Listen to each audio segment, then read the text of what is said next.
अस्सलाम वालेकुम। वालेकुम सलाम। कैसे हैं आप? ठीक है, खैरियत से हैं? अच्छा जी, तो आप थोड़ा सा अपना तारुफ कराएं, फिर मैं अपना तारुफ कराऊंगी, फिर मेरा आप। नाम अब्दुल्ला है अच्छा। और full name? Syed Mohammad Abdul. Syed Abdul. 31 age है, जस्ट अभी दिन हुई है। ओके और ओके। उसके अलावा नीट्स करा हुआ है और ठीक है। इंटर करा था, उसके बाद एससीसी स्टार्ट करा, मिर्चा वाला से एफ1 एम1 करा। ठीक है। बाकी क्लासेस उसमें मैं ड्रॉप कर दूँ। ठीक है। और रीजन ऑफ ये था कि ऑडिटोरियम में क्लास होती थी, हम्म स्टूडेंट्स बहुत थे, सेक्शन मर्ज कर दिए थे। हम्म। तो वो सर से इंटरेक्शन बिल्कुल भी नहीं था। कोई हम्म। क्वेश्चन है तो वो नहीं पूछ सकते। सही सही। तो उसके बाद मैं यहाँ पेपर देने आया था, तो मैंने अंडर वन ग्रुप ऑप्शन अच्छा है, तो हम्म। इसलिए यहीं पे ठीक है, जबरदस्त। इंटर में अब्दुल्ला आपने किस फील्ड से किया, कौन कंप्यूटर साइंस है। कंप्यूटर साइंस से किया? और एसीसीए में आने की इंस्पिरेशन? मेरे खालू नहीं तो अच्छा अच्छा, जबरदस्त। और आपको FA1 MA1 क्लियर किए हुए कितना टाइम हो गया? मुझे, मैंने नवंबर में दिए ऐसा। ये लेटेस्ट जी November 25? जी जी। ठीक है। MA1 में कितने आए थे आपके? एम ए वन में मेरे 56 आए थे। ओके। एफ ए वन में मेरे 62 थे। ओ, आपको ज्यादा क्या पसंद है, financial accounting, management? Financial easy था बस। फाइनेंशियल मेरे आपको ज्यादा ही। ओके ओके, ठीक है, मैं समझ गई। ठीक है अब्दुल्ला, हम स्टार्ट करते हैं। मैं अपना इंट्रोडक्शन देती हूँ। मेरा नाम ईशा जुबैर है and I am an FCCA। पढ़ाते हुए मुझे 10 साल से ज्यादा हो रहे हैं अल्हम्दुलिल्लाह।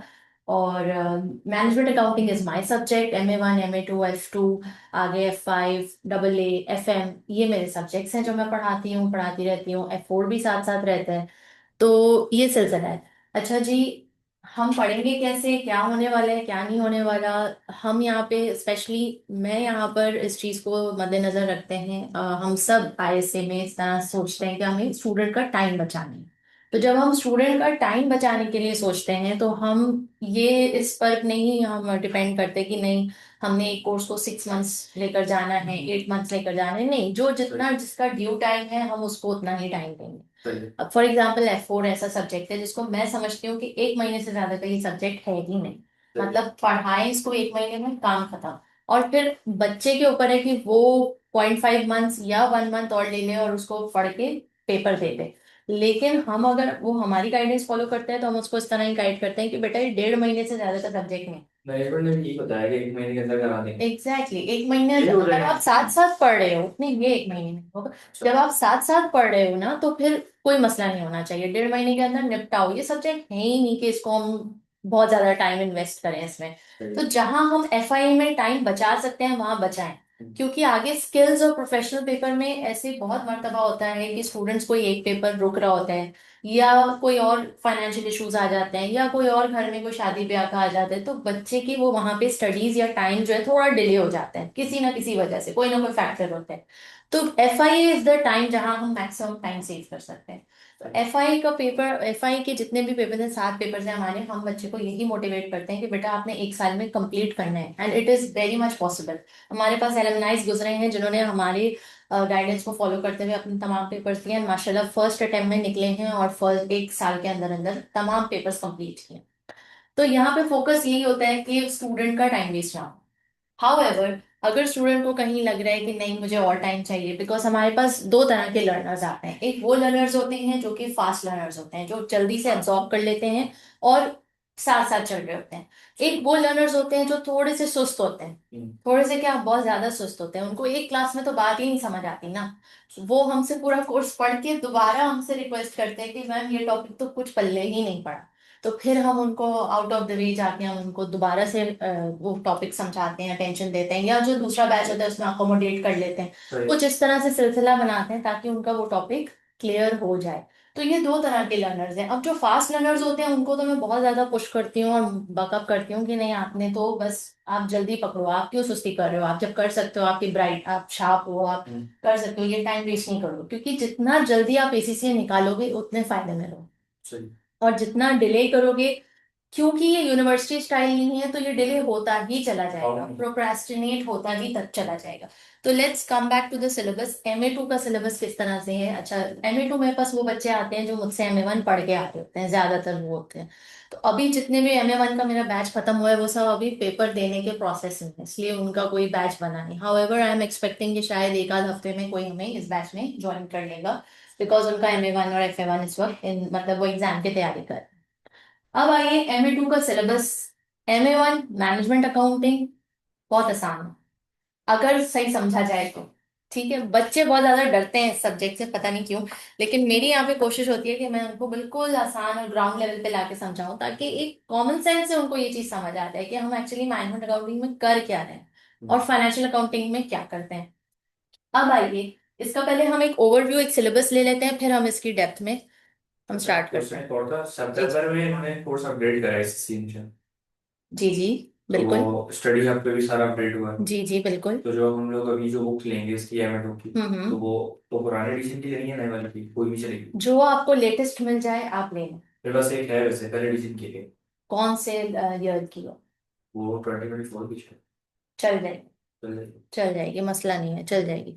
अभी होगा ये कि मैं आपको बताती हूँ कि इसमें चेंजेस क्या हुई और क्या नहीं है। पहले हम जरा एक ओवरव्यू ले लेते हैं इसमें। मेरे पास जो पीडीएफ है उसमें 22 चैप्टर्स हैं, और 22 चैप्टर्स की कहानी तकरीबन ये 2 महीने से 2.5 महीने तक चलेगा कोर्स, अगर हफ्ते में हम 3 क्लासेस लेते हैं, डिपेंडिंग ऑन द स्पीड। अगर सिर्फ आप ही रहते हो तो अगर आपने जल्दी पिकअप की चीजें तो इंशाल्लाह फिर हम ज्यादा 2 महीने में कंप्लीट कर लेंगे, जल्द अज जल्द। लेकिन लेट, जितना भी लेट होगा वो 2.5 महीने से ऊपर इंशाल्लाह नहीं जाएगी कहानी। ठीक है। अब आइए, इसमें करना क्या है आपको पता है। एमए वन आप देख चुके हो, एफए वन आप देख चुके हो। एमसीक्यू बेस्ड कहानी है, मल्टीपल चॉइस क्वेश्चंस है, 2-2 मार्क के, 1-1 मार्क के क्वेश्चंस हो रहे होंगे। कुछ ऐसे एमटीक्यूज बेस्ड होते हैं जिसमें सिनेरियो है और उससे उस सिनेरियो से रिलेटेड 5 क्वेश्चंस हैं, जो कि अगेन 2-2 मार्क, 1-1 मार्क का है। ठीक अच्छा, है। ये इसमें एमेटो में है। हाँ, एमए टू में है। सही है। अब आइए, एमए वन और एमए टू में कितनी सिमिलैरिटीज है और कितनी नहीं है। एमए वन समझिए आपका नर्सरी लेवल की बेस बन गई।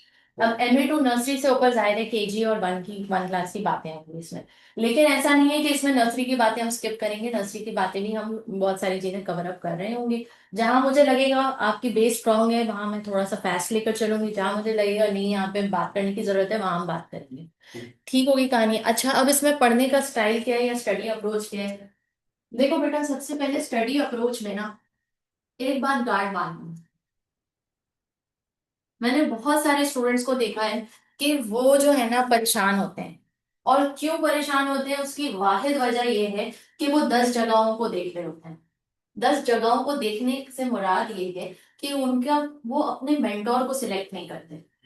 कभी वो बोलते हैं फला सर तो वो कह रहे थे, फिर वो कहते हैं मेरा कजन तो ये कह रहा था, फिर वो कहते हैं नहीं मेरी फ्रेंड ने भी पढ़ा था वहां से, वो तो ये कह रही ये थी। सिचुएशन है। ठीक है।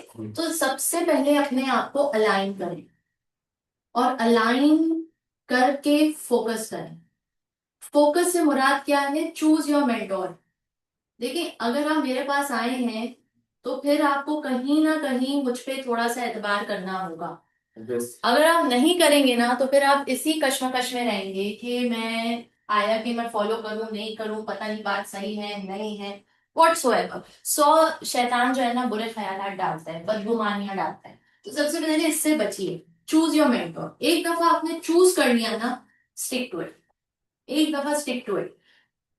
चूज करने में हाँ टाइम लगाइए, टाइम लगाइए, खूब छान पटक कीजिए कि आया वो मेंटोर। जिस फॉर एग्जांपल मेरे पास अगर कोई एमबीबीएस का बच्चा आता है कि मुझे एमबीबीएस मैम मैं कैसे करूं, मुझे डॉक्टर बनना है, उसका क्या पाथवे है, किस तरह से होगा, तो यकीनन मैं उसको बोलूंगी कि बेटा आप मेरे पास आए हो, you are at the wrong address, because I am not a doctor. मैं आपको उस पर गाइड नहीं कर सकती। शायद मैं अपनी भड़कियां मारने के लिए गाइड कर भी दूं, मगर आई am not the right person, क्योंकि मैंने वो जर्नी नहीं तय की और मैं उस पोजीशन पे नहीं पहुंची, उस मंजिल पे नहीं पहुंची जहां वो पहुंचना चाहते हैं। तो लिहाजा जब भी जिंदगी में बहुत सारे ऐसे मौके आएंगे अब्दुल्ला, जहां पे सिर्फ एसीसी करियर नहीं बल्कि आपको लाइफ के लिए भी बहुत सारे मेंटोर्स सोचने पड़े कि अच्छा मैं किस पे रिलाई करूं, ट्रैवल करना है किस पे रिलाई किया जाए, कौन सी इतनी सारी एजेंसीज हैं। तो उसका मयार या उसका पैमाना क्या होगा मापने का? सबसे पहले तो वो चीज कि क्या वो उस मंजिल पर खुद पहुंचा है, क्या वो डेस्टिनेशन पे खुद अराइव्ड है जहां आपने जाना है। पहली चीज ये, क्या उसकी क्या अचीवमेंट है। अगर कोई बच्चा मुझसे डॉक्टरी के लिए पूछ रहा है तो मैं तो नहीं हूँ राइट पर्सन, क्योंकि मैंने तो ना डॉक्टरी का तो अलिफ बे पे भी नहीं पढ़ा हुआ।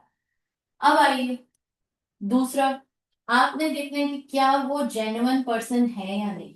जेन्युइन का मतलब क्या वो ऑनेस्ट है या नहीं अपने मामलात में।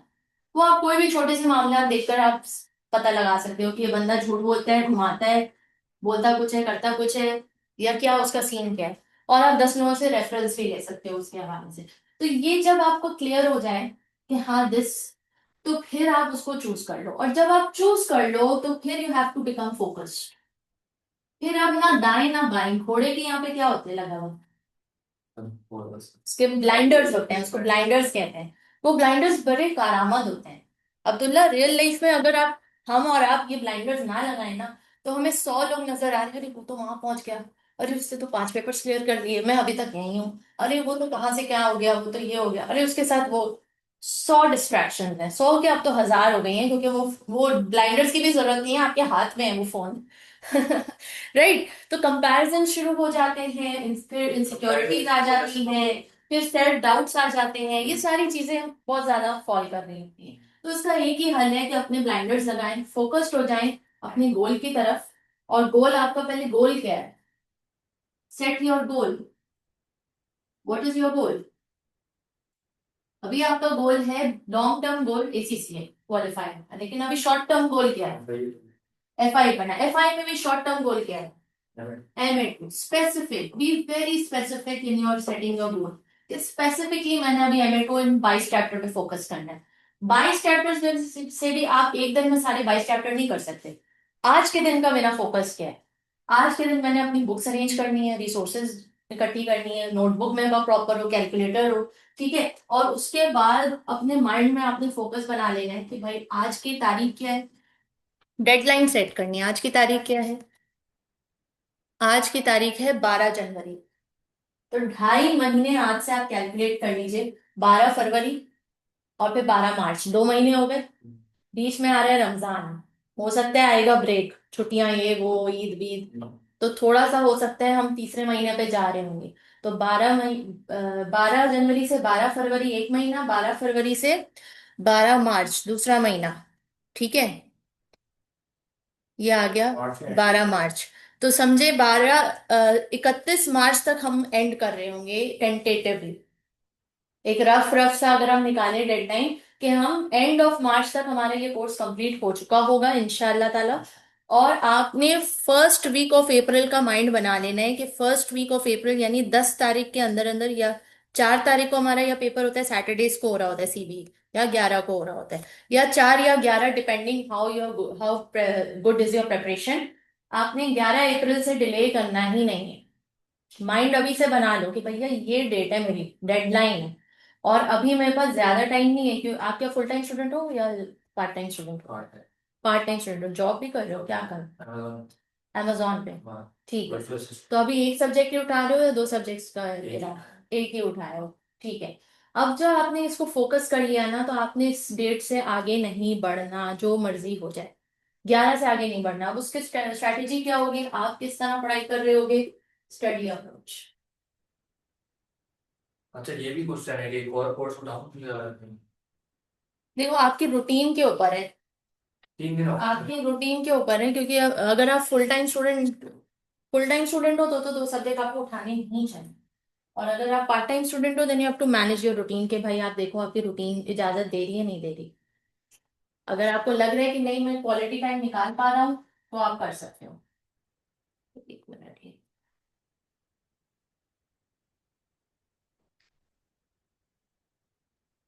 जी। तो अब आप मुझसे पूछ रहे हो कि 2 पेपर लेने चाहिए नहीं लेने चाहिए। देखो बेटा, ये entirely up to you. 2 paper आराम से उठा सकते हो, कोई मसला नहीं है। 2 पेपर उठा लो तो अच्छा है। लेकिन ये है कि आप देख लो आप उसको जस्टिस दे पाओगे पढ़ाई, ऐसा तो नहीं कि आप और डिस्टर्ब हो जाओगे। ये देख लो आप, अगर आप बहुत सोच रहे हो कि नहीं मैं डिस्टर्ब हो जाऊंगा, मुझे एक ही पे फोकस करना है, तो आप एक ही उठा लो। लेकिन अगर आप एसीसीए या रियलिटी की बात करो, तो एसीसीए एक ऐसा स्मार्ट क्वालिफिकेशन है कि मैं समझती हूँ कि ये स्मार्टनेस से निकलता है। हार्डवर्क से ज्यादा इसमें स्मार्टनेस चाहिए, स्मार्ट वर्क चाहिए। हार्डवर्क क्या है? आप दिन में 6 6 घंटे पढ़ो। इसको 6 घंटे नहीं चाहिए, इसको 2 घंटे चाहिए बस। रोज के आप 2 घंटे निकाल लो सुकून के, क्वालिटी टाइम 2 घंटे, आपका पेपर निकल जाए। रोज के 2 घंटे। अब आप इसको डिवाइड कर सकते हो, 2 घंटे एमए टू, 2 घंटे एफए टू। तो अगर आप 4 घंटे इस तरह निकाल सकते हो, मैनेज कर सकते हो, क्योंकि क्लासेस भी होंगी इसके दरमियान, मतलब क्लासेस के टाइम के अलावा मैं कह रही हूँ 2 घंटे, क्लास टाइम 2 घंटे आपका हुआ, फिर घर जाके 2 घंटे आपने सुकून से जो क्लास में पढ़ा है लेक्चर रिवाइज कर लिया। तो इसमें है सबसे पहले यू अटेंड योर लेक्चर, जो कि क्लास आप ले रहे हो। घर जाके आपने जो चैप्टर है ना, उसको 1 टाइम रीडिंग लाजमी करनी है। और रीडिंग करते हुए आप क्या करोगे, हाईलाइट द इम्पोर्टेंट टर्म्स, जो कि हम क्लास में इसको बता रहे होंगे कि ये इंपॉर्टेंट है, इसको हाईलाइट करने हैं। और उसके आपने वन पेजर नोट्स बना लेने। अच्छा एक जी। और मसला है, तो हम्म। वो रीडिंग कहाँ से करें, स्टडी हब से करें, ज़्यादा रिलायबल वो है या फिर ये है, अपडेटेड भी वो है, वो आई फॉलो सारी कुछ बीपीपी होता है। And I recommend BPP. सही। Follow BPP. ठीक। स्टडी हब यस, मगर बाद में, अभी मैं बताऊंगी स्टडी हब का टाइम कब आएगा। पहले आपने ये फॉलो करना है कि एक चैप्टर एक दफा रीडिंग करनी है बीबीपी की। उसमें से आपने हाईलाइट कर लेंगे अपने इंपॉर्टेंट टर्म्स, कोई डेफिनेशंस हैं, कोई एडवांटेज डिसएडवांटेज है, और उसी के वन पेजर नोट्स बना लेंगे। अब ये वन पेजर नोट्स कैसे आप बनाएंगे, इसमें ऐसा नहीं है कि आपने पूरा लंबा लंबा सब कुछ लिखना है, वो तो टेक्स्ट बुक में लिखा हुआ है। नहीं, आपने सिर्फ उसमें से की पॉइंट्स निकालने हैं, की पॉइंट्स, या जिसको हम कहते हैं बुलेट्स, जिससे आपको याद आ जाए कि अच्छा इसमें ये बात थी। For example, definition of an organization, what is an organization. तो ऑर्गेनाइजेशन की एक लंबी सी डेफिनेशन है। अब वो पूरी डेफिनेशन लिखने की आपको जरूरत नहीं है, वो उस ऑर्गेनाइजेशन के तीन फीचर्स होंगे जो उस डेफिनेशन में आ रहे होंगे। वो तीन पॉइंट्स उठा के आपने लिख लिए कि ऑर्गेनाइजेशन क्या होती है। एक डिफाइंड एरिया होता है, एक डिफाइंड गोल होता है, एक सेट टीम होती है, वो उसको अचीव करने के लिए जा रही होती है। ठीक है।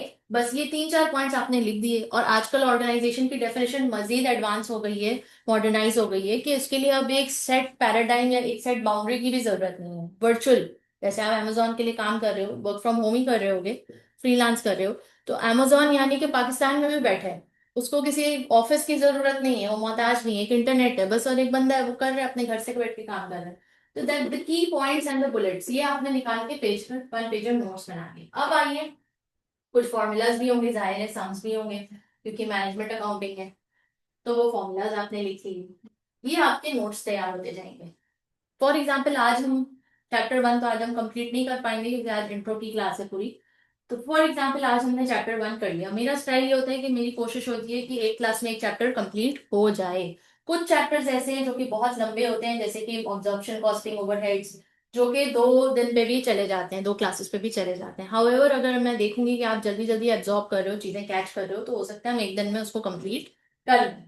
तो फॉर्मूला लिख लिया आपने, वन पेजर नोट बना लिया, आज एक चैप्टर किया, आज एक चैप्टर, उस चैप्टर का आपने काम कर लिया। फिर आपने क्या करना है, चैप्टर के पीछे क्विक क्विज है, वो अटेम्प्ट कर लिए। फिर एक क्वेश्चन बैंक होता है चैप्टर के बिल्कुल एंड में, टेक्स्ट बुक के एंड में, वो क्वेश्चन बैंक अटेम्प्ट किया। फिर आपने क्या करना है, रिवीजन किट के क्वेश्चंस। ठीक है। अब ये मैं आपको चैप्टर का बता रही हूँ कि आज आप एक चैप्टर कंप्लीट हुआ, आप घर गए, आपने उसकी रीडिंग की, हाईलाइट किए, वन पेजर नोट्स फटाफट बना लिए। ये good half an hour to 45 minutes में ये काम हो जाना चाहिए। फिर बाकी का जो टाइम बचा उसमें आपने, जो हमने एग्जाम्पल्स किए हैं, एग्जाम्पल्स क्लास में, वो आपने घर जाके रीडू करने। रीडू, वेरी इंपॉर्टेंट, ये बच्चे नहीं करते। वो बोलते हैं हम क्यों करें, हम क्यों करें। वो वो बोलते हैं कि हमने कर लिया। जब मैं पूछती हूँ कहाँ किया, तो बोलते हैं माइंड में, माइंड में। वो नहीं चलता, वो नहीं चलता। You have to redo the example once in your text book, once in your register. क्यों? क्योंकि मैनेजमेंट अकाउंटिंग के जो टॉपिक्स हम पढ़ेंगे ना, जो सम्स हैं, वो ऐसे हैं कि जो आपने कभी भी नहीं किए हुए, ना इंटर में किए हुए हैं, ना आपके रियल लाइफ में कहीं हो रहे हैं। तो एक दफा माइंड में रजिस्टर करने के लिए आपको लिख कर एग्जाम्पल सम थ्रू आउट करना पड़ेगा। तब जाके मैं बोलूंगी कि हाँ, फर्स्ट टाइम में आपका क्लियर हो जाएगा। फिर एक क्विक क्विज आपने अटेम्प्ट किया, क्वेश्चन बैंक किया, और उसी चैप्टर वन के रिवीजन किट के क्वेश्चंस कर लिए, full stop, that's it. Aunty हाँ, बाहर रख देना, दैट्स इट। ठीक है, ये आपका हो गया राउंड वन। इसको हम क्या कहते हैं, प्रेपरेशन राउंड वन। ये राउंड वन है। जब आपका राउंड वन कंप्लीट हो जाएगा, फिर मैं आपको बताऊंगी कि राउंड टू में क्या क्या करना है। लेकिन एक दफा हमें ये राउंड वन कंप्लीट करना जरूरी है, ताकि आपकी फाउंडेशन सही बैठे।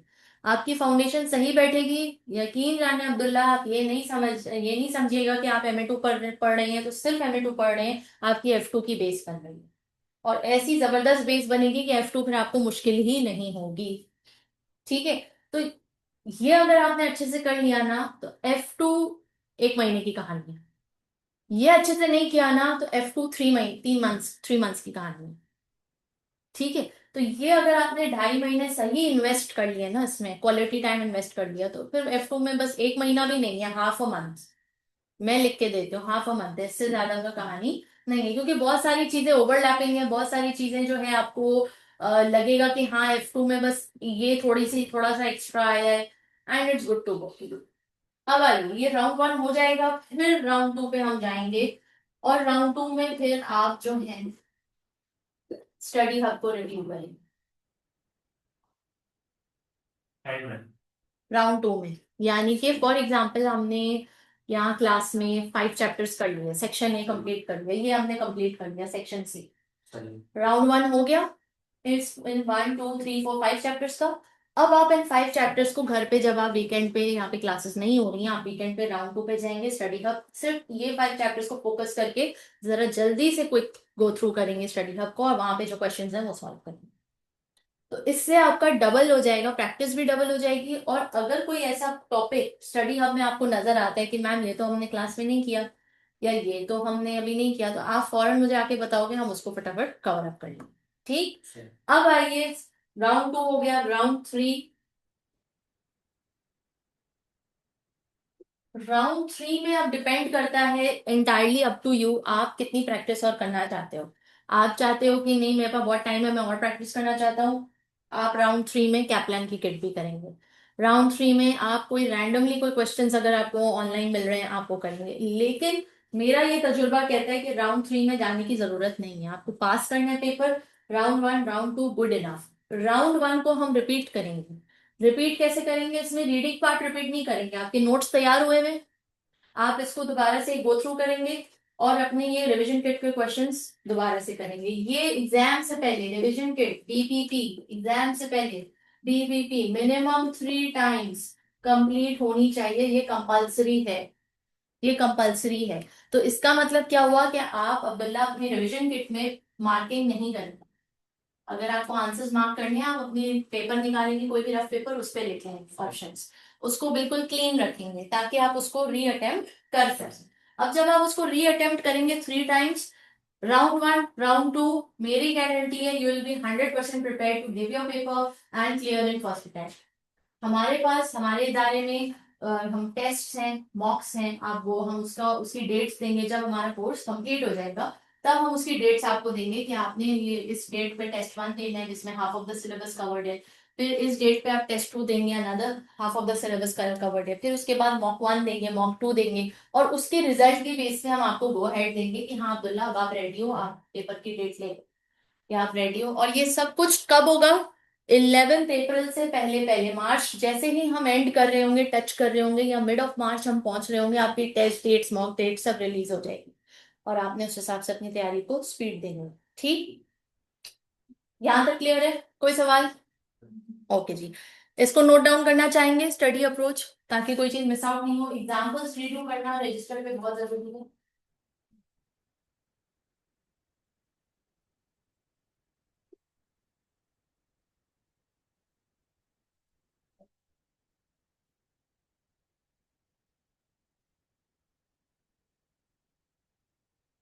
जितना आप सिंपल चलेंगे उतना आप कंफ्यूजन से बचेंगे, जितना कंफ्यूजन से बचेंगे उतना गोल ओरिएंटेड और फोकस्ड होकर अपने डिजायर्ड रिजल्ट को अचीव करेंगे। क्योंकि रिसोर्सेज मार्केट में बहुत सारे हैं, यू नेम इट, 5,000 2,000 क्वेश्चन है, आप, इट्स नॉट पॉसिबल कि आप सारे के सारे क्वेश्चंस कर सकें। और करेंगे भी तो कितने ऐसे क्वेश्चंस होंगे जो आपको कंफ्यूज करेंगे, आपके बेसिक कॉन्सेप्ट्स को मिलाएंगे। तो इट्स बेटर कि we stick to the concept, we stick to the foundation, and we make our foundation strong. First पे है अटेंड द लेक्चर, सेकंड है चैप्टर रीडिंग वंस,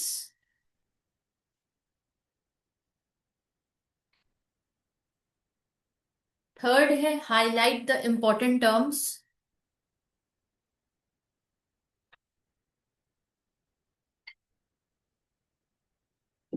फोर्थ है 1 पेजर नोट्स जिसमें key points, bullets, formulas,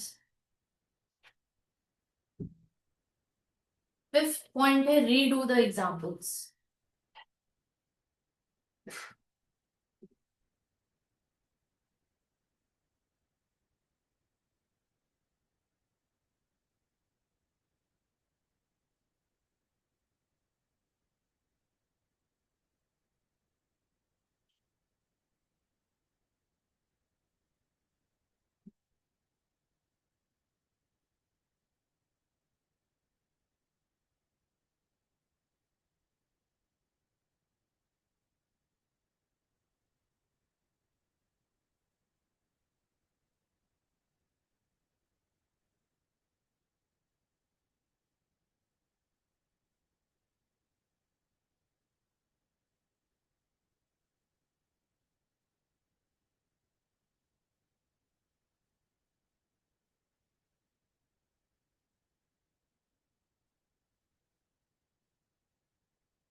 कोई quiz, question bank, revision kit, एक BBT, एक point क्या था आरएमपी का था? आर के रिवीजन किट, रिवीजन किट सही। रिवीजन किट क्वेश्चंस करने हैं बीबीपी के, एंड देन राउंड 2 में स्टडी हब को रिव्यू करना है।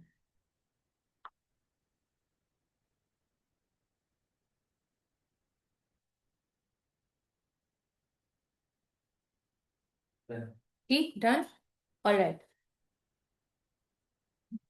मुझे बताइए अब्दुल्ला, मैनेजमेंट अकाउंटिंग और फाइनेंशियल अकाउंटिंग में क्या फर्क है अभी तक, जो भी आपकी अंडरस्टैंडिंग है? मैनेजमेंट इंटरनल है और वो एक्सटर्नल है। ठीक इसके है। अलावा काफी डिफरेंस हो जाते हैं।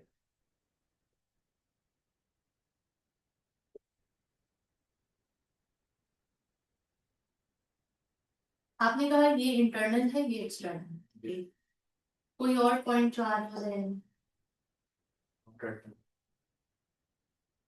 कोई मिसाल?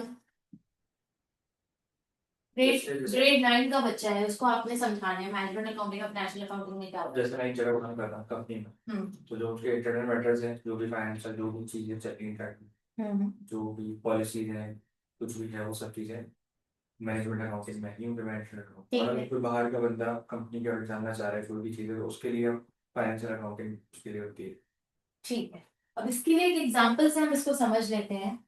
देखो, जब भी कोई बड़ी चीज आपको समझनी हो ना अब्दुल्ला, जिंदगी में कोई भी बड़ी चीज समझनी है, जरूरी नहीं कि ये पढ़ाई से रिलेटेड हो, कुछ भी हो सकता है। हो सकता है आपको इस कंप्यूटर के बारे में समझना हो सकता है आपको एसी के बारे में समझना हो। कोई भी बड़ी चीज को समझना है जिंदगी में, किसी बड़े फलसफे को समझना है, उसके एक इकाई पे आ जाओ। एक इकाई, फॉर एग्जाम्पल एक साइंटिस्ट है, साइंसदान है, और उसको रिसर्च करनी है। किस पे रिसर्च करनी है भाई? अरेबियन सी। तो अब क्या वो अरेबियन सी पूरा का पूरा उठा के लेबोरेटरी में लेकर आएगा? क्या करेगा वो? थोड़ा सा नीचे जाएगा।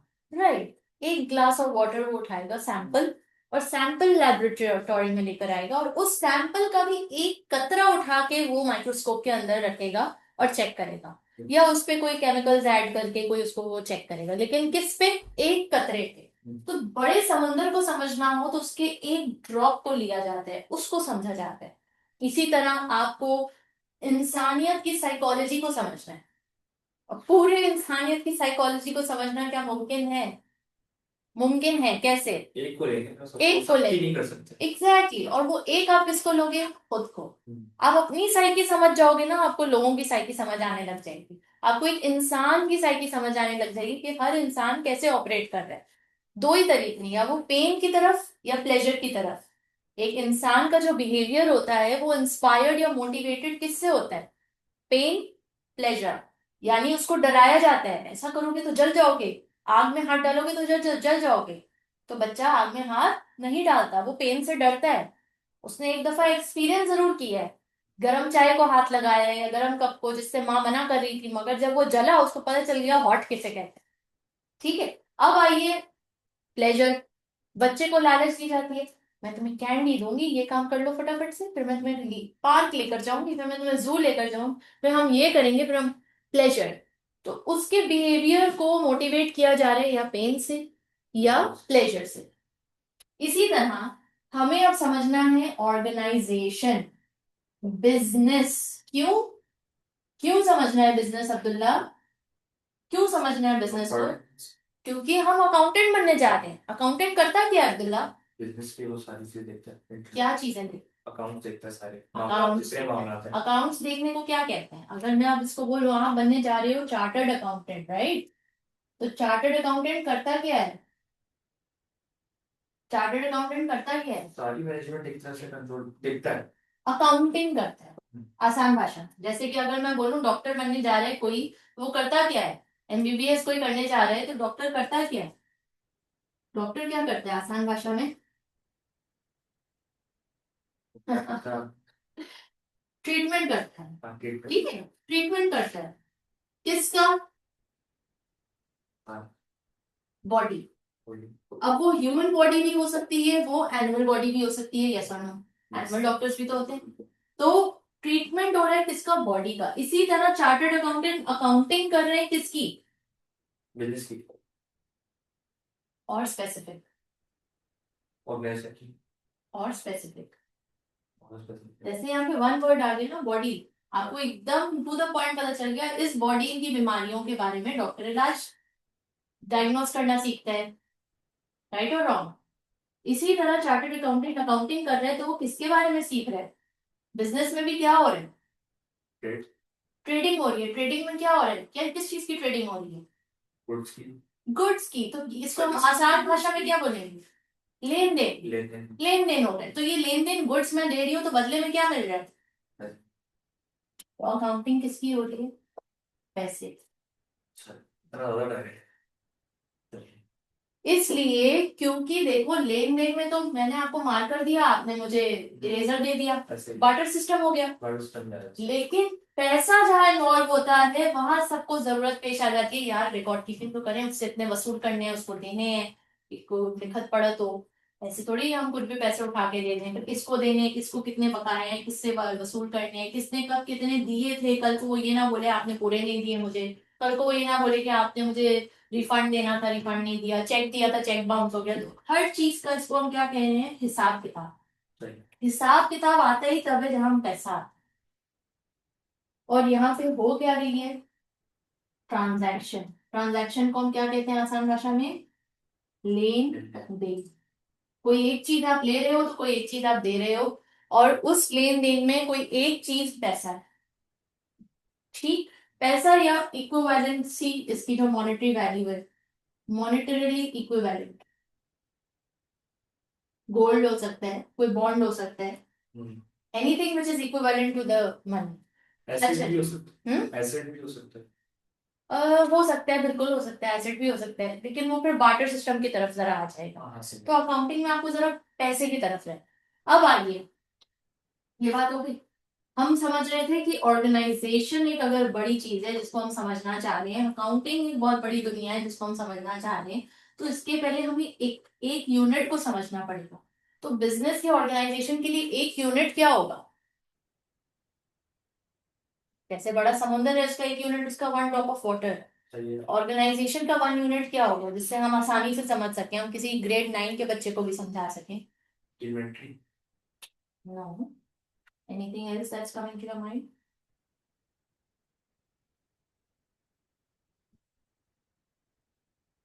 सोचे जरा जोड़। ऑर्गेनाइजेशन को समझने के लिए। ऑर्गेनाइजेशन समझना है। अब ये for example Essar foundation is an organization, इसको समझना है। सही है। लेकिन हम इसको डायरेक्टली नहीं समझेंगे, इसके ऑपरेशंस को पहले हम वन यूनिट को समझेंगे, फिर हम इसके ऑपरेशंस को बेहतर तरीके से समझ सकते हैं। मॉडल समझेंगे पहले। ओके। जैसे इनका जो है वो टीचिंग है। ओके। ठीक है।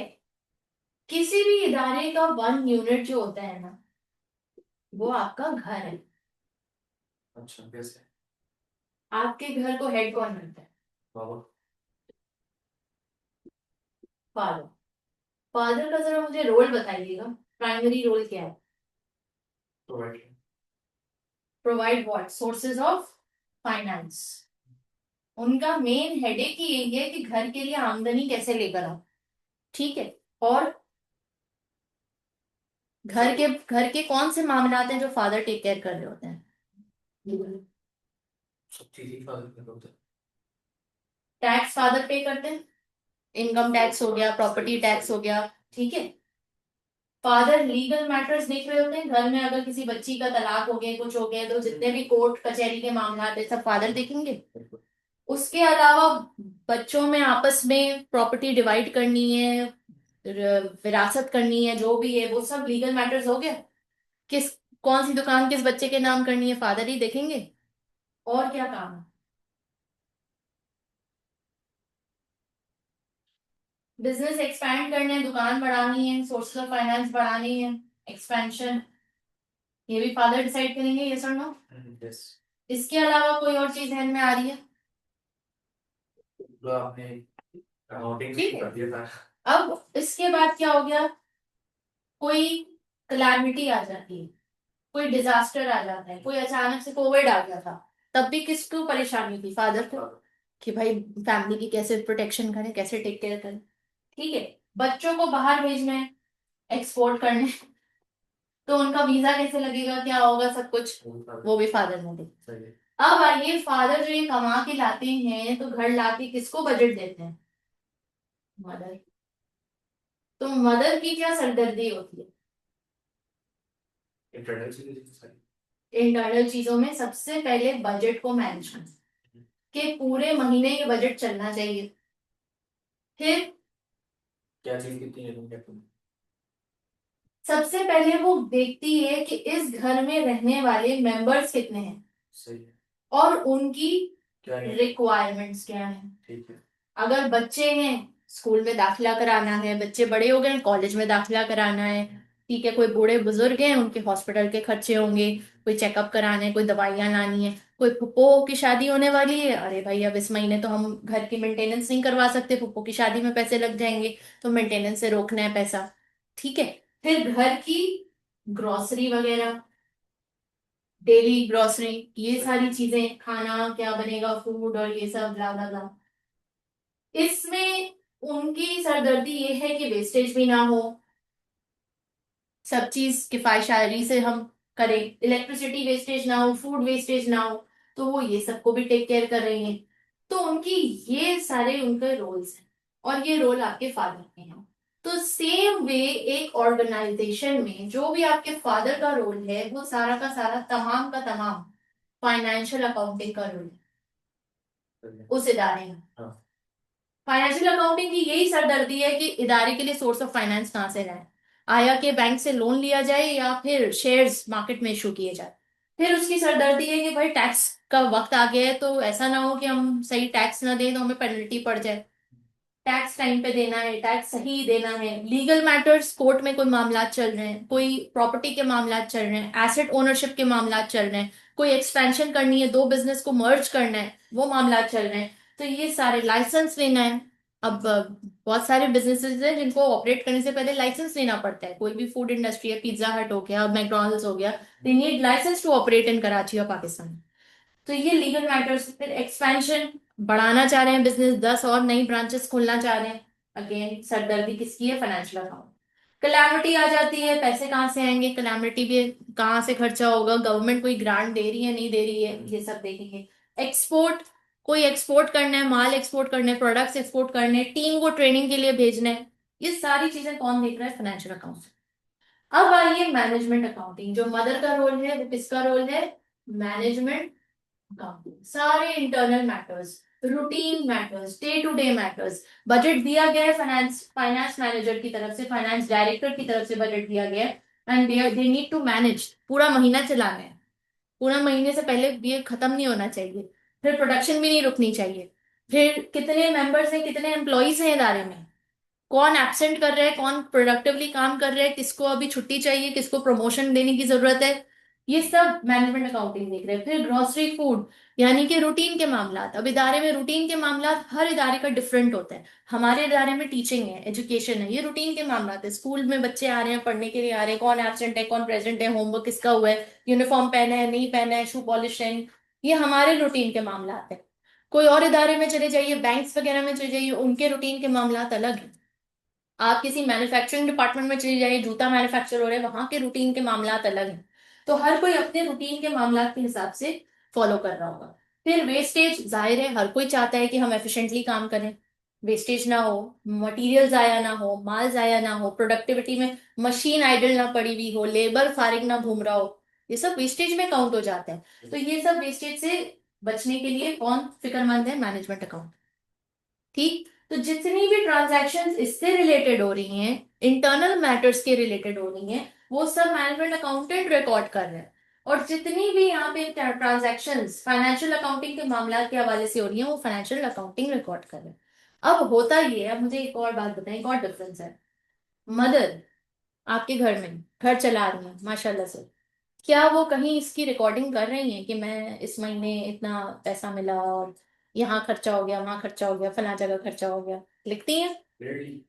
कुछ लिखते हैं, कुछ नहीं लिखते, कुछ रफ नोटबुक में लिख लेते हैं, कुछ मोबाइल में नोट्स बना देते हैं, कुछ फ्रिज के ऊपर चिपका देते हैं, कुछ का जहन इतना शार्प होता है कि उनको याद होता है कि मैंने पाई पाई, उनको याद होती है कि मैंने कब कहाँ किधर खर्चा किया, तो उनको लिखने की जरूरत ही नहीं होती।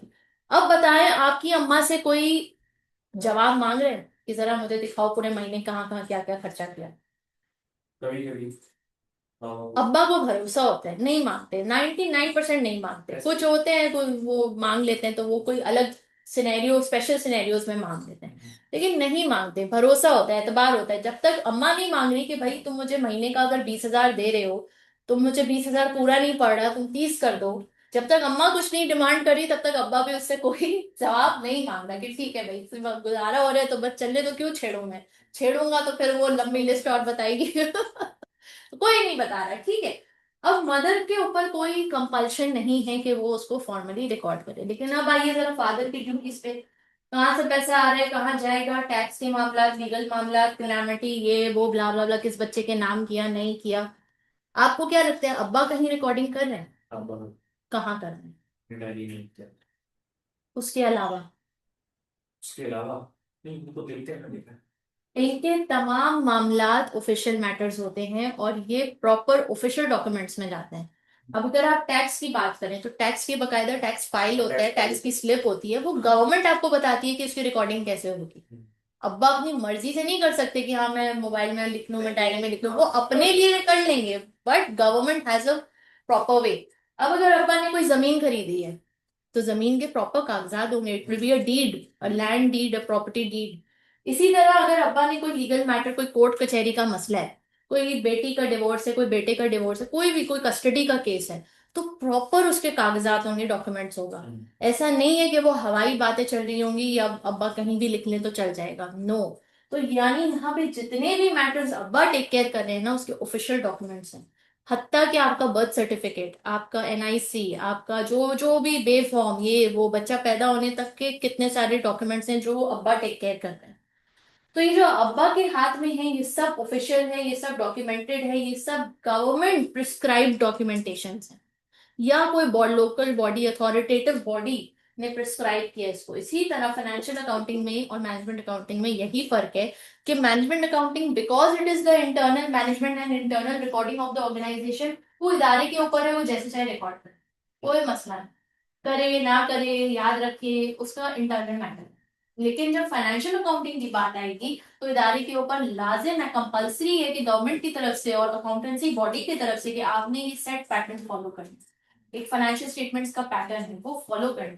पीएनएल बनेगा, स्टेटमेंट ऑफ बैलेंस शीट बनेगी, स्टेटमेंट ऑफ फाइनेंशियल पोजीशन बनेगा, कैश बुक बनेगा, कैश फ्लो स्टेटमेंट बनेगा, ये सब बनेगा और उसका एक सेट पैटर्न है, तो वो सीखना पड़ेगा। आप उसके अगेंस्ट कुछ नहीं कर सकते, it's a rule, you can not question it, it's a rule, you have to follow, everybody follows. तो ये फाइनेंशियल अकाउंटिंग और मैनेजमेंट अकाउंटिंग में फर्क आ गया। अब आपने जो फाइनेंशियल अकाउंटिंग पढ़ी, आपको आसान क्यों लगी? किसी को भी वो आसान क्यों लगती है? क्योंकि उसमें सिर्फ रूल्स हैं, वो रूल्स आपने फॉलो कर लिए, वो स्ट्रेट फॉरवर्ड है, रूल्स है, ये रूल फॉलो कर लो, दैट्स इट, आंसर आएगा ही आएगा। मैनेजमेंट अकाउंटिंग में ऐसा नहीं है, मैनेजमेंट अकाउंटिंग में स्ट्रेट फॉरवर्ड रूल्स नहीं है जो आपको ठक ठक ठक याद करें। इसमें भी रूल्स हैं लेकिन वो इदारे से बनाए हुए सिचुएशंस हैं, सिनेरियोज हैं, आपके इदारे के बिजनेस स्टाइल के ऊपर डिपेंड करता है, वेरी करता है। प्लस कुछ लूप होल्स भी हैं, जो कैलकुलेशंस टेक्निक्स यहाँ पे है, हर टेक्निक का कोई ना कोई लूप होल है, हर टेक्निक का कोई ना कोई फ्लॉ है। अब वो आपको अपने इदारे के लिए जो बेस्ट लगे वो आपने वो उसको अडॉप्ट करना है। और फिर उसमें भी अगर आपको लगे कि नहीं ये कॉमन सेंस इसको अलाइन नहीं कर रहे, तो आप उसमें कुछ ना कुछ चेंजेस कर सकते हैं। However, for the sake of clearing the exam जो है वो हमें एज इट इज फॉलो करना है। इदारे में जब आप रियल लाइफ में जाते हैं तो वहां पे कुछ आप ट्विस्ट एंड टर्न्स कर सकते हैं, because it's your internal matter and it's not affecting anybody externally. ठीक हो गया, क्लियर हो गई, ये थी इसकी बेस की फाइनेंशियल अकाउंटिंग और मैनेजमेंट अकाउंटिंग में हम करने क्या होते हैं। तो अब जितने भी मैनेजमेंट अकाउंटिंग के सब्जेक्ट्स हैं आपने इसी पॉइंट ऑफ व्यू से चलना है कि इंटरनल मैटर्स हैं इदारे के, ठीक है, और इंटरनल मैटर्स में आपने मदर का रोल सामने लाजमी रखना है। बजट आउट ना हो जाए, वेस्टेज ना हो, ठीक है, वेस्टेज ना हो, और मेंबर्स की रिक्वायरमेंट क्या है, और जितनी हमारी कैपेसिटी है हम उसको फुलफिल कर पा रहे हैं, पूरी ऑप्टिमल प्रोडक्शन पे जा पा रहे हैं नहीं जा पा रहे, ये सब मदर की फिक्रमंदी है। तो आपको सोचना उसी स्टाइल से पड़ेगा। आप यहाँ इस माइंडसेट से इसको जज नहीं कर सकते, इस माइंडसेट से आप इसी को देख सकते हो, इस माइंडसेट से आपको इसमें इस यहाँ पे देखना है। ठीक होगी कहानी। अच्छा, अब इसको अगर मैं सिलेबस को थोड़ा सा बाइफरकेट क्लासिफाई करूंगी ताकि आपके लिए आसान हो जाए। Section A management information, this is the brought forward knowledge of MA1। मैं यूजुअली क्लास में ये सेक्शन नहीं कराती, क्योंकि मैं जाहिर है जो मेरे स्टूडेंट्स होते हैं वो एमए वन पढ़ के आए हुए होते हैं, मुझे पता होता है वो किस लेवल पे खड़े हैं। तो ये सब रेपिटेटिव नॉलेज है, ये मैं रेकमेंड करती हूँ कि आपने इसको घर पे खुद सेल्फ रीड करना है। इसमें कोई बात नहीं समझ आ रही हो तो आपने मुझसे आके पूछ लेना है। सही है। लेकिन इसमें 100% इसमें आपको सारी बात समझ आएगी, बिकॉज आप एमए वन पढ़ के आ रहे हो। इसमें कोई न्यू कहानी नहीं है। अब आइए, नेक्स्ट सेक्शन है हमारा पार्ट बी, कॉस्ट रिकॉर्डिंग। हम शुरू यहाँ से करते हैं, मटेरियल लेबर एक्सपेंसेस। इसमें से भी बहुत सारी चीजें होती है जो रेपिटेटिव होती है, लेकिन इसको करना जरा जरूरी होता है, क्योंकि I have to make sure कि ये चीज क्लियर हो ताकि आपको इसकी अंडरस्टैंडिंग डेवलप हो सके। तो हम यहाँ से शुरू करेंगे, मटेरियल लेबर एक्सपेंस। उसके बाद पार्ट सी है कॉस्टिंग टेक्निक्स। यहाँ पे सिर्फ टेक्निक्स है, सारी की सारी टेक्निक्स है जो हमें यहाँ पे देखना है ना, कि वेस्टेज नहीं हो और सब अच्छे से हो, इफेक्टिवली हो, एफिशिएंटली हो। वो सब इसीलिए हम यहाँ पे ये सब कर रहे हैं। अब आइए next part D, decision making. Decision making में हमें डिसीजन लेने हैं। अच्छा, डिसीजन मेकिंग से पहले एक और चीज, ये कॉस्टिंग टेक्निक जो है वो बेसिकली, अगर हम सिर्फ कॉस्टिंग टेक्निक के नाम को देखें, आपके जहन में क्या आता है? Just the word costing technique. किस चीज की कॉस्टिंग और क्या टेक्निक? जो भी काम है उनकी कॉस्ट अगर निकालनी है तो उसके तरीके। ठीक है, अब जैसे हमने यहाँ पे कहा ग्रोसरी फूड, ये रूटीन के मैटर्स हैं। हम्म। कौन से मैटर्स हैं? Routine matters. तो हर इदारे का रूटीन मैटर अलग है। हमारे इदारे का रूटीन मैटर है एजुकेशन फराहम करना, यानी कि अगर हमारा क्लाइंट कौन है? स्टूडेंट्स, छोटे छोटे बच्चे, लेकिन उनके वालिदैन वो हमारे क्लाइंट्स हैं, वो अपने बच्चों का एडमिशन दाखिला कराते हैं, nursery KG one two three. अब नर्सरी के बच्चे के पेरेंट्स से कितनी फीस लेनी है, वन के बच्चे के पेरेंट्स से कितनी फीस लेनी है, क्लास फाइव के, क्लास टेन के बच्चे के पेरेंट्स से कितनी फीस लेनी है, ये जो फीस चार्ज करनी है, ये मेरी कॉस्टिंग, ये हमारे इदारे की कॉस्टिंग, हमें कॉस्टिंग निकालनी पड़ती है कि भैया एक बच्चे को पढ़ाने की इदारे को क्या कॉस्ट आ रही है। तो वो फाइंड आउट करना, ये चूंकि इंटरनल मैटर है तो ये इंटरनल मैटर में आता है। दूसरा इदारा है, कोई जूता बना रहा है, कोई कपड़ा बना रहा है, कोई चश्मा बना रहा है, कोई मोबाइल बना रहा है, कोई मार्कर बना रहा है, हर कोई अपने प्रोडक्ट की कॉस्टिंग करेगा। सही। Even a layman. आप मुझे सबसे छोटा बिजनेस बताओ कौन सा? सबसे छोटा business that you have seen with your own eyes? सब्जी का। सब्जी वाला, ठेले वाला, ठीक है। अब ये ठेले वाले को भी पता है कि कॉस्ट कैसे निकालना है, क्या उसने इसी किया हो? लेमैन है तो क्या चीजें होती हैं जो एक आम से बंदे को भी पता है कि कॉस्ट निकालने के लिए क्या क्या चीजें डालनी पड़ती सबसे पहले तो मैं खुद एक बिजनेस स्टार्ट करा। हैं? तो मैंने जिस तरह से कहा है कि हमें प्रोडक्ट कितने की पड़ रही, हमें शिपिंग कॉस्ट कितनी पड़ेगी, हम्म। फिर उसको हमारे पास जो फीसेस लगेंगी वो कितने पड़ेगी, इसमें फिर क्या कॉम्पिटिशन क्या चल रहा है, वेरी गुड। फिर प्रॉफिट मार्जिन निकालेंगे उससे। वेरी गुड, तो इसको हम क्या कहेंगे अब्दुल्ला? तुमने माल की प्राइस निकाली पहले। हम्म। तुमने माल कितने का लिया, तुम्हें कितने का पड़ा माल, मटेरियल। फिर तुमने लेबर की निकाली कि भाई शिपमेंट और ये और वो जो भी लेबर लागत हुई, लेबर। और फिर एट द एंड एक्सपेंसेस।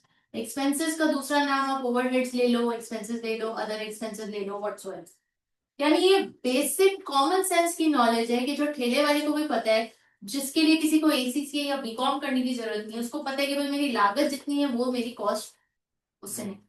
फिर अब जाहिर है आपने कारोबार शुरू किया किस लिए? कुछ कमाने के लिए शुरू किया ना, तो उसमें जरा सा तो प्रॉफिट डालोगे ना। बिल्कुल। ज़्यादा नहीं। ज्यादा ज्यादा फिर उससे आपकी निकल आएगी क्या? Very selling. nice।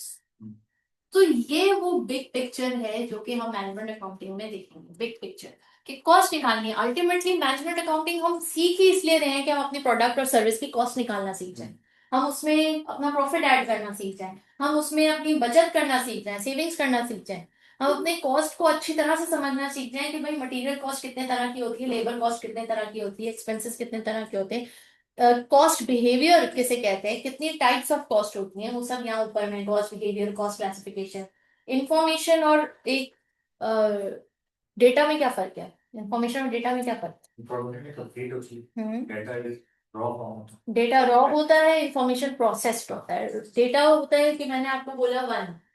आप बोलोगे मैम वन क्या? One student, one hour, one percentage.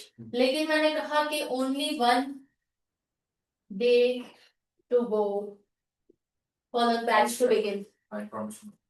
पूरी इंफॉर्मेशन होगी, कंप्लीट इंफॉर्मेशन, तो दैट्स द डिफरेंस, ठीक है। तो यहाँ पे अब हमने देख लिया cost recording, cost technique, decision making. अब डिसीजन किसके लिए लेना है?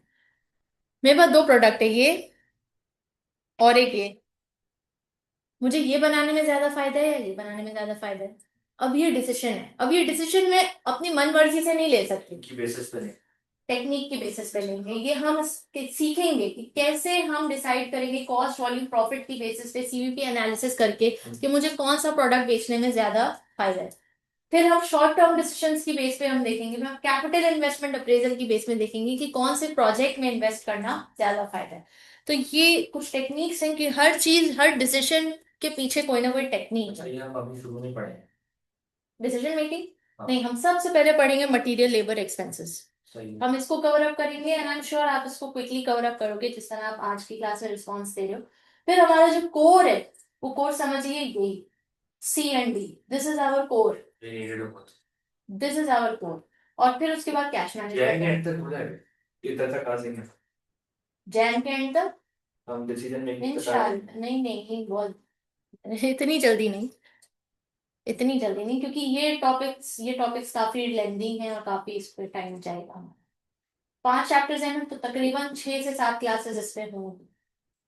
सही। ये हमारे इंशाल्लाह, मुझे उम्मीद है कि 2 क्लासेस 3 क्लासेस मैक्सिमम में हो जाएगा।